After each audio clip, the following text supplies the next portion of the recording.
Welcome to this week's episode of Lagnapod. I'm your host, Rob Holbert, and here with me are Ashley Trice, Grant McLaughlin, Scott Johnson, and I'm Kyle Hamrick. All right, we are sans the Tommy Hicks today, so we're not going to do the sports today, but we've got a lot to talk about. One of the things that's been a hot topic here that we've been covering a little bit is the hot topic. Nice, good work, Ash. Is whether Tommy Tuberville, who is running for governor, our current U.S. Senator, whether he actually lives in Alabama or not, and has lived here long enough. And so, where are we on this whole thing? I know Ken McFeeters, who is a Republican challenging him in the primary, is really throwing a lot against the wall. And they had a hearing last week. What went on? Well, it didn't work. Nothing stuck to the wall. Nothing stuck. He presented a massive amount of information, tax records, car maintenance records, travel reports from his campaign or his PAC and his Senate office, and made the case that Tommy Tuberville has not lived in the state since 2019, like he claims. And the GOP steering committee, which would have thrown it up to the actual GOP executive committee for a hearing, said, "Yeah, we don't think that's a good idea, Ken." So he didn't look at it. There was really no ruling on whether he lives here or not, correct? There was no ruling. It was just a ruling on the challenge, and they said they don't want to take it up. They're not going to take it up. So factually, we know that Tuberville has a $3+ million home in Santa Rosa County, Florida, right? Yeah. And he claims to live in a 3-bedroom or 2-bedroom. It's a small house in Auburn that his nothing wrong with it, but not opulent, not a $3 million home in Auburn, right? I mean, I've seen most SEC coaches or former SEC coaches bigger houses than that. It would. So but that's his son's former home, right? Well, I believe it's owned by his wife and his son at this point. And Tuberville has claimed that because of the homestead exemption that his wife has gotten on the property in Auburn, that's his. I don't want to say claim to fame, residence. But that is his claim. Yeah, that is his claim to residency. Yeah. So where McFeeters is saying what now? So he's very upset that the GOP did not decide to hear his case in person during a hearing, during which Tuberville would have also been given that chance. So he's going to take it to a judge, is what he told me. He's gotten an attorney. They're trying to figure out where exactly they're going to file it. Could it be in Auburn? Could it be in Montgomery, where the state GOP is based out of? Yeah. Could it be in McFeeters County, or could it be in state or federal court? I mean, I think it's probably not going to be in federal, but I don't know of any similar lawsuits in recent years, so I don't know exactly where. But Tuberville is doing nothing really at this point to prove that he does live here, right? Other than denying Ken's claims and repeating the same thing he has said for a couple of years now. No, he's not.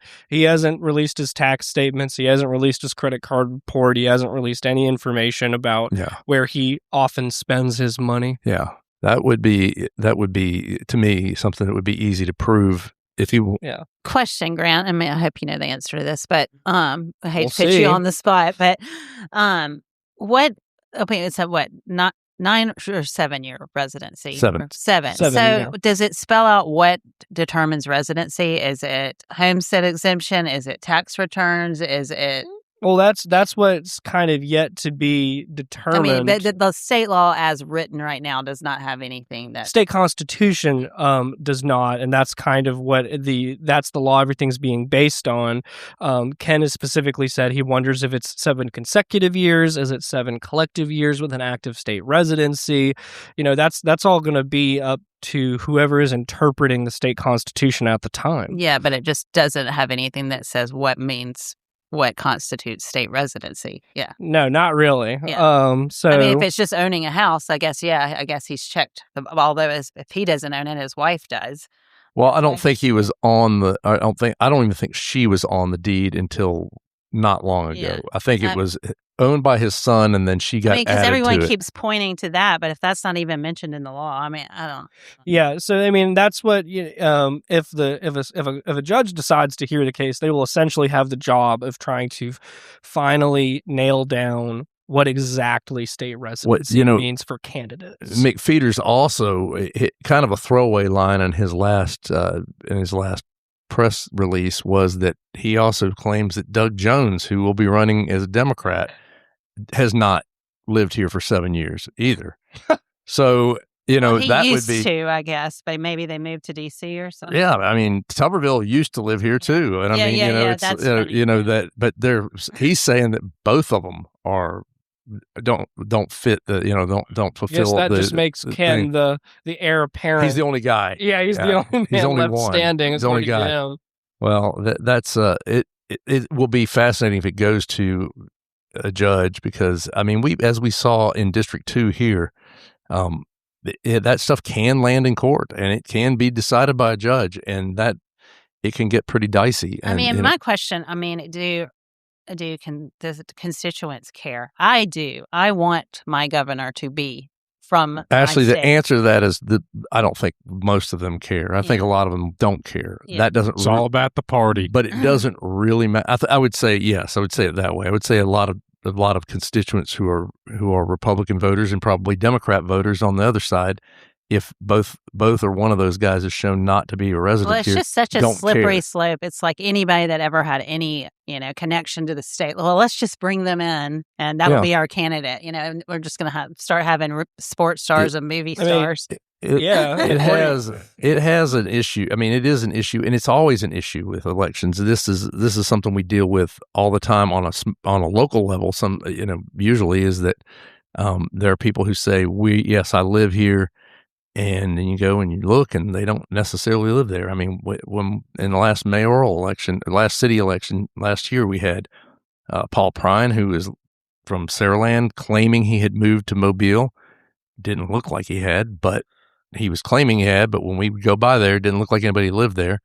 And then we had the whole issue with Samantha Ingram and whether she had voted in Georgia. Her vote in Georgia in 24 negated her time here as a resident in District 2, which the judge overruled, basically said that the state law overruled both of them are state law, the Zogby Act, but overruled the more Zogby recent Act. state law. Yes, and so that she didn't have to have a year's time in the district. But so it's an issue. It always comes up, and but it's really fascinating to think if that Tuberville can't just put this thing to bed. I mean, it'd be easy enough to put to bed, just to show your credit card receipts from here's where I spent my money when I'm in town.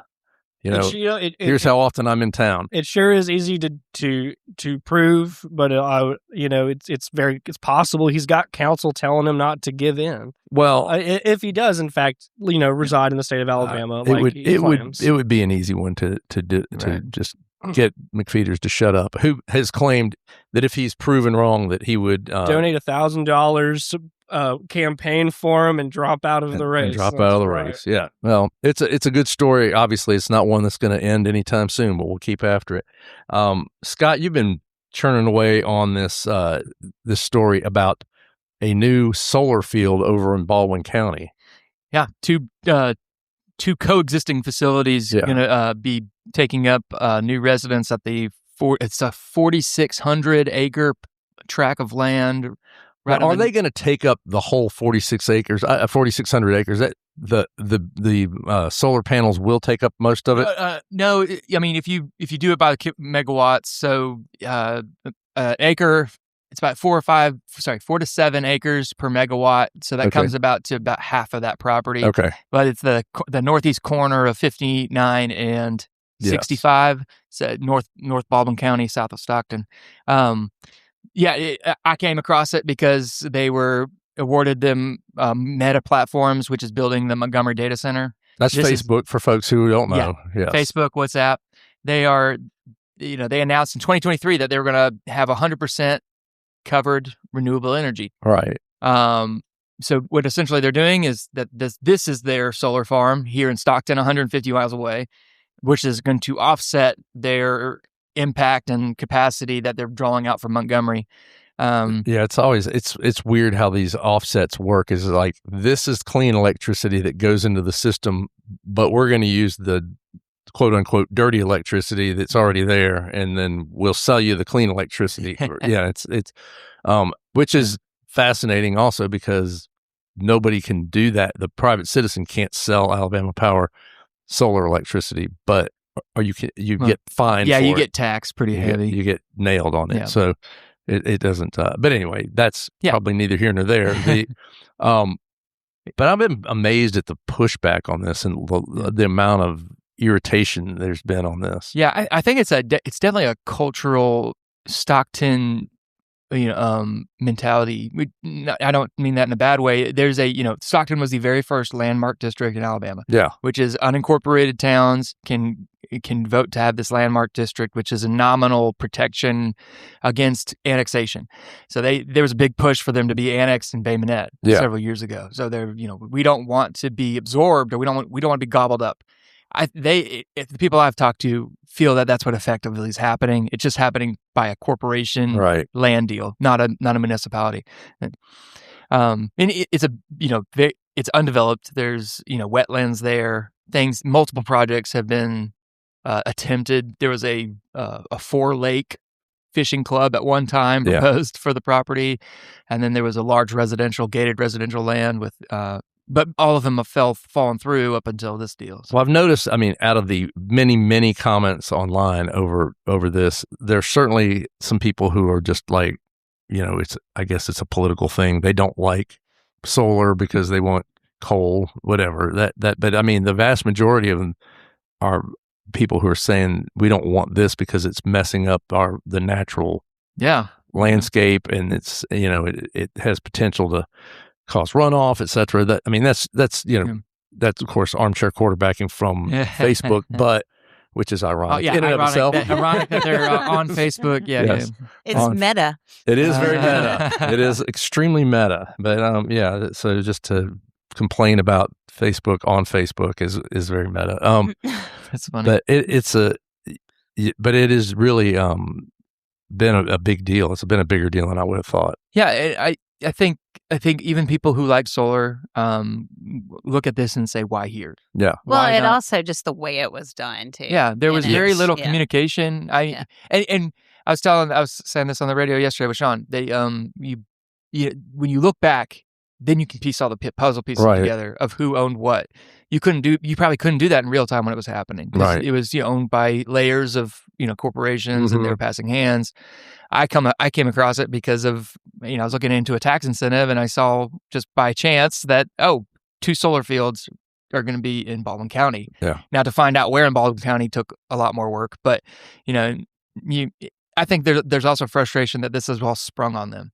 And when you've got county commissioners who are like, I hadn't heard about this until recently. And then what is Lee Lawson's title? The economic They're development. saying he can't talk about it because there's a non-disclosure agreement. That always makes people feel. I can't talk about this big development that we're putting in here because there's a non-disclosure. That's even people who I just talked to. I'll have a story up. Hopefully by the time this is up, but so I actually talked to a solar developer company owner here, who he's not a fan of the project at all, and he thinks that there was other options and that this is a bad idea. So it's really interesting, the takes on this, and I think that's a good question to ask. Why this property? So. Absolutely, it's a great story, and I'm glad you bumped along on it and found it. We're going to take a quick break. We're going to come back, and we're going to talk a lot about some derelict properties. We'll be right back.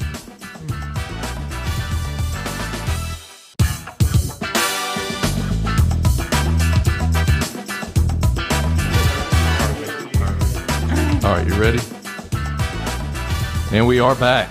Kyle, you've been on this story here a little bit. There's been some developments in the world of downtown Blight over the last few days. There sure have. Some of the blight is collapsing in on itself. Yeah, it's falling in, Blight be blighting. falling down, Yeah. falling down. It's blighting. Blighted buildings falling down.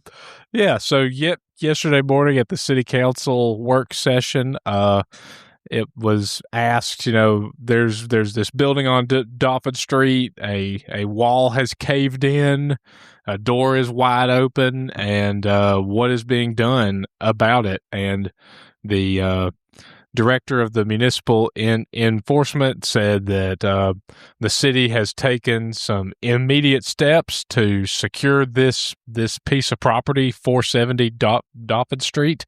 It's owned by the Walker Brothers, the investment company that owns a good number of buildings downtown that have been boarded up and left vacant for some time. Yeah. So the city has taken some steps to start to fix the building, start to fix the wall that fell down. When I drove by, there was some crime scene tape and some parade barricades up around it. Let's just cut to the chase here. We got a building falling down. Yeah.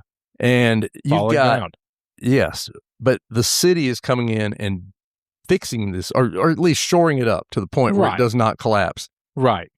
But so what happens next? Where does this all go? And I've got a story that's going to be coming up on this real soon. Remember, we're recording this on Wednesday. It will be up already. It will be up on Wednesday afternoon once we get out of here. So it's and already you can up read by the time people It is up right now, folks. You've gotten lost in the time continuum here. Let's go. It is up right now, but get you a hot tub. This could take months or years. Get through. So if the city is trying to, if this is being declared derelict property or blighted property, and you go through the whole process, the city is shoring this thing up. It has liens against it, correct? Tax liens against it. Yeah. This could take years for the city to actually. So what happens? Be able to do something. I've been told by the city, they'll take some steps to fix the wall that has caved in. Then after that, a couple months down the road, I've been told, there will be a public hearing at the city council to say how much that cost, and then they're going to send a bill to the owner, at which time there's an indefinite period of time that the owner has to pay that. That varies depending on the tax deal. But then after that, if the city wanted to step in and take this property, do a foreclosure, then that would be tied up for 18 months while it gets to probate court. And then when it gets to probate court, that could be 2 or 3 years before we get to any kind of final action there. This drawn out these buildings for a building that's been boarded up for buildings years. That are owned by it says that they're owned by Walker Brothers investment company. Yes. Is ostensibly going to sit there. Well, it has sat there for forever. That one in particular has been boarded up for 10 years plus. Oh, at least, yeah.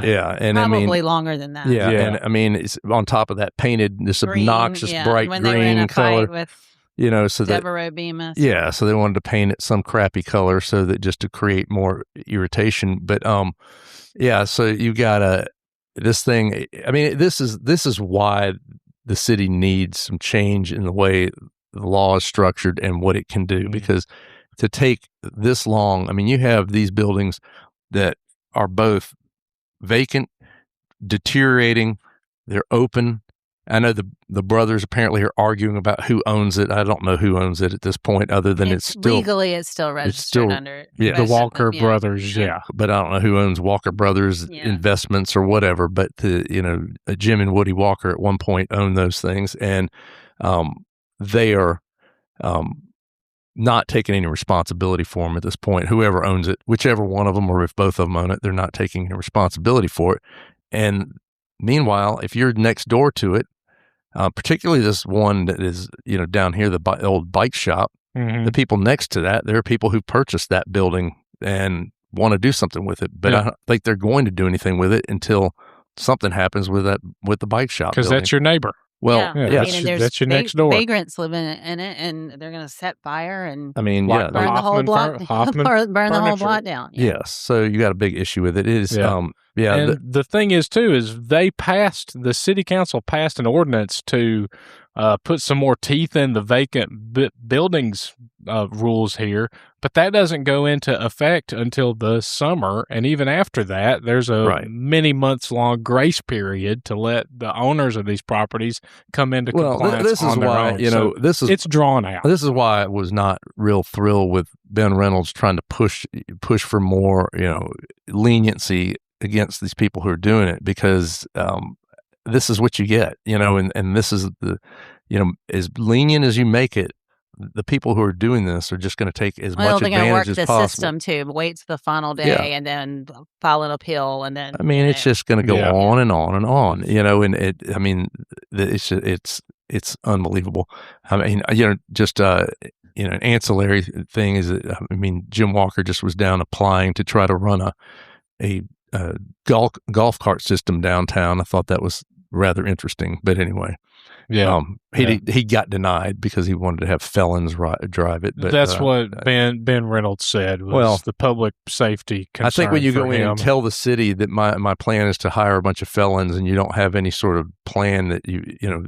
Yeah. You don't even tell them if they're going to be violent felons or whatever.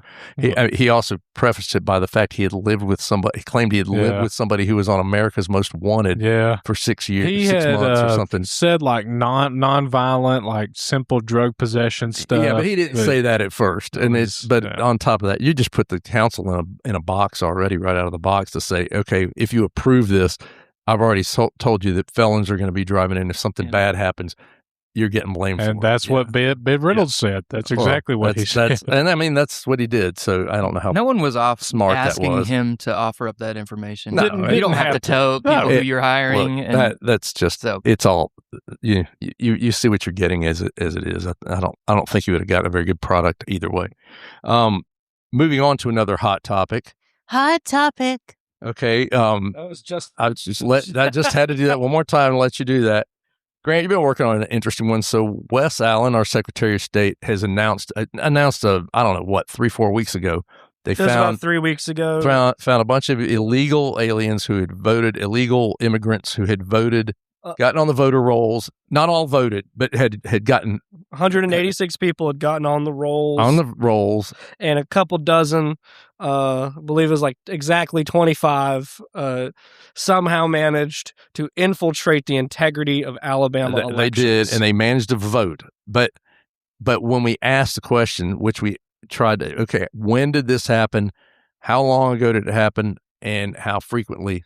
He would not tell us. So I mean, I feel like I was nice to them about it at first, and they wouldn't. But they wouldn't even tell us what law enforcement, what agencies they put this toward until yesterday, when I told them I had spoken to everyone under God's green earth, who might have these records, and they finally said, "Oh yeah, we did send them to the DAs."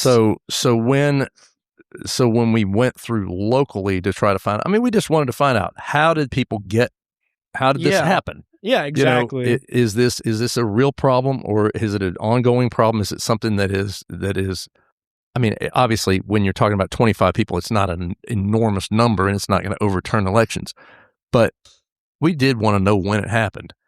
When did the one person in Mobile County who voted, when did that happen? It was the heated election cycle of 2004. Okay, 2004. So 22 years ago. 22 years ago, it fell out of the statute of limitations 17 years ago. Right. In a much different political climate than I might add. Quite a bit different. Yes. So when in Baldwin County, the ones in Baldwin County, most of those have been in they started at least 10 later. Years. Well, and those are, we couldn't get too much information because those are actually being investigated. There were some that were still within the statute of limitations. Well, all three of them. Well, sorry, two of them were within the statute of limitation. The other one is not. It expired in 2023. Right. So these are older things. I mean, I think it is rather interesting. Well, I think it's good to point out what's going on with it. I think it's important to be truthful about it and open about it instead of just making people feel like there's some onslaught of this happening. And a lot of it, when you talk to our probate court judge, Mark Irwin, he said some of this is the quote unquote motor voter. That's his theory. I mean, he doesn't know for sure. No one's told him that. But I also spoke with Harry Doleave, who's the probate county judge in Baldwin County, and he said that this isn't the first time the Secretary of State has done this thing, and that the last time and this time it appears that it's just accidental registrations done when you sign up for an ID online, right? And there are a few standout examples of people who mail in paper registration forms. Yeah. So these are largely unimpactful, mostly just errors, and not necessarily a deep dark conspiracy. No, and I asked Wes Allen just why make such a big hullabaloo about this. Everyone says we got to maintain because proper he's voter running rolls. For election. He didn't say that, but that is certainly a fact. Yes, he's running. He's running for lieutenant governor's office. So anyway. It's. I mean, I certainly think that he should. I mean, we certainly shouldn't have people getting on the voter rolls who aren't supposed to be there. But I do question a little bit the breathlessness with which he announced all this. And then we also have we had a little kerfuffle with the city and county that's been going on over DA funding. Yes, district attorney's funding. District attorney funding. Yes. The city has a plan to give $3.3 million to the DA's office over the next 3 years after the county commission decided not to renew a similar plan. 3 years ago, the city and the county both said, "Hey, we're going to give over $500,000 apiece to the district attorney's office to help get rid of these backlogs from COVID and move it along, because all these people who are waiting for trial are they're out on the streets, they're running loose, they're committing more crimes. Yep. Let's get this stuff adjudicated and get it done." Right. So that has happened to a degree that Keith Blackledge and his group have caught up to a degree. They've caught up a lot on that backlog, but he says now, I need that money still because the state's not funding us. Right. The state's budget only gives like 20% to the DA's office. And I was pretty shocked at that number, honestly. Yeah, 20% of what they need quite shocking. 20% of what the district attorney's office gets is from the only what the state pays. And they're a state... This is a state office. People need to recognize that this is a state office. State office in every county. And then the county commission makes up about 50% of the DA's budget. Then all of the rest of that they have to get from just to other my math, sources. My rudimentary math skills, that leaves 30%. Yeah. So, and that's, it's not good. But so the city stepped up to say we're going to do this, but they didn't miss the opportunity to say the county wasn't doing it anymore. Right. They clearly emphasized that in a statement they sent out on Friday. I read it as being very snippy toward the county, saying that a little chippy, I think was the phrase that you used. It was a little catty. But yeah, come on, Ash, you're the sound effects person. Catty. I need a cat noise. There you go. That's a little. That was a sad cat. Yeah, that's not a mean cat. Okay, right there we go. So that's what happened. They sent out a pretty snippy kind of a note, and they framed it in my mind as a big part of this ongoing kind of tension here between the city and the county over the rent. Ben Reynolds and Josh Woods threw cold water on those things, saying that we're working together on this here. But you got this. You got the SSUT thing they're fighting over. That's not a venereal disease. That's the internet that's money. tax. Sales taxes over money. I don't know why my mind went right to the SSUT that's what it was. Sounds like money's getting tight. And then, of course, the rent. I'm pretty sure I read about the SSUT and the Epstein file. Yes, I think he had an SSUT. But so things are tense right now between the city and the county. Cash is tight. They seem a little tense. Everybody's stressed out. Yeah. Yeah. Folks, there's rent problems. Dogs and cats living together. It's all, it's a mess. You wrote a story recently about the sugar high is over. Who was the... That was the state budget. The finance director for the state told the legislature that the sugar high years are over. Sugar high. Yeah, speaking about all the money's getting tight at the state level too. So COVID relief funds, right? The COVID, all the COVID money's dried up. The COVID money's gone. I really feel you, man. When that COVID money goes away, it's a little rough. But So there's some financial questions that the city council wanted asked of the legislature, and maybe we'll get some answers to those there. They aren't thrilled to give this money up to the DA. Sure. But they know that they have to. Yeah. In the county's defense, they have to supply them with an office. Sure. The county does no charge. Rent free. And they get free. I mean, that's a pretty good deal right there. I mean, they're not paying for their rent. And then, Ashley, we are moving into we're in the middle of Mardi Gras here for a Mardi Gras moment. This is why I'm the sound effects person. Mardi Gras moment. I think I've got this down. Laissez bon temps rouler. Laissez le bon temps rouler. Laissez le bon temps rouler. That was bad. I butchered it. That was a mess. Sorry, guys. Yeah. I'll do anyway. better. And now back to your regularly scheduled Mardi Gras moment. We are in Middle Gras. This is Middle Gras. Not Middle to be Gras. Confused with Deep Gras. Which Some hobbits going around. Yes.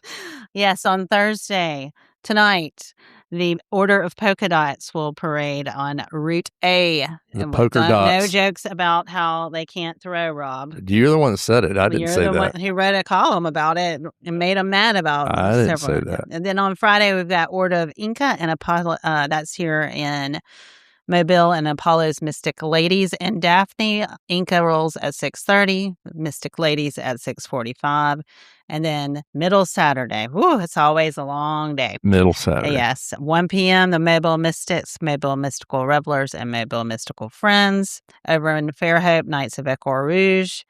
Back over here, 6:30, Maids of Mirth, followed by the Butterfly Maidens. And then Sunday, Super Bowl Sunday. That's right. Neptune's Daughters. And then on Monday, Order of Venus. Tuesday, the Lachese. And then we'll have our day of rest. And we'll talk about Deep Gras. We'll talk about Deep Gras next week. Ashley, and that concludes your Mardi Gras moment. Ashley, that was a lot of information. Let's do the Hot Topic song. Wow. Too much. What about to the too much hot avocado pocket. song? I can't get that in my head right now. Yeah. Actually, that was a lot of information to take in. I mean, how could I ever remember that, or where can I find it? You can find that in the Mobile Mask, the Reveler's Guide to Mobile Mardi Gras, and you can find that at Rouse's, Greer's, Toomey's, Pops, and Port City Throws, among other places, or you can order it online at mobilemask.com. Nicely done. All right. Well, we'll see y'all out there at the Middle Gras. Everybody have fun and be careful. Scott take us out on his laissez. Laissez. Laissez tip bon. I screwed it up. Spoken like a true Cajun. Why can't French just spell correctly? I don't know. Well, I don't know. That's how they are. All right, y'all. Have a great week. We'll see you next week. The Lacnopod is a Something Extra publishing production. Executive producers are Rob Holbert and Ashley Travis. Music is by Some Pulse Sounds and Electro Animals. Only subscribers like you have access to this podcast. Tell your friends they can sign up at my.lanyapmobile.com. For advertising opportunities, please call 251-450-4466.